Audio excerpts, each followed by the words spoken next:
नमस्कार दोस्तों, मैं पवन शर्मा। क्या आप होश में हैं? क्या आप ध्यान में हैं? मित्रों, होश कोई अलग प्रक्रिया नहीं है।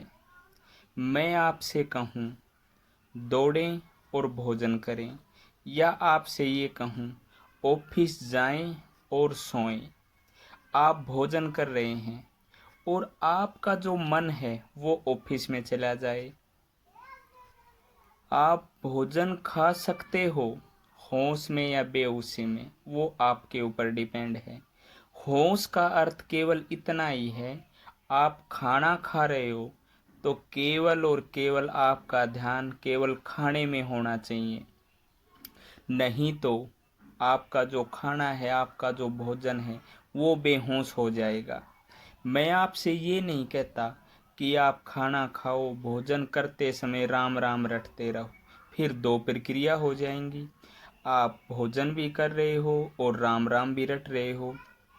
केवल और केवल भोजन में ही उस समय आपका ध्यान है, वही एक्चुअल में सही होश है, सही ध्यान है।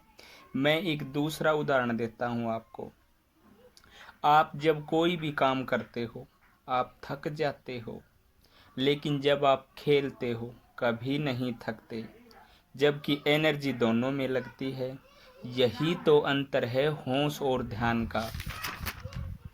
जब आप खेलते हो, आपका केवल और केवल ध्यान कहाँ होता है? खेल में।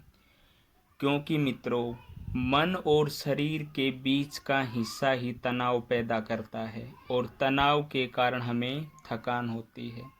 आप एक दूसरा एग्जाम्पल लीजिए। आप किसी को नौकरी पे रख लो खेलने के लिए, मैं गारंटी देता हूँ वो नौकरी वाला बंदा उस खेल खेल में भी थकेगा, क्योंकि वो खेल को खेल नहीं रहा, वो नौकरी कर रहा है। मित्रों, मेरे कहने का भावार्थ क्या था? जब भी आप कोई भी काम करो, इतने लगन से, इतने ध्यानपूर्वक उस काम में आप खो जाओ, मित्रों, कभी भी आपके अंदर थकावट नहीं आएगी, क्योंकि आपका केवल और केवल ध्यान उसी काम में है। डेडिकेटेड हो जाओ, कोई भी काम करो, आपको ज़िंदगी में कभी भी थकावट नहीं होगी।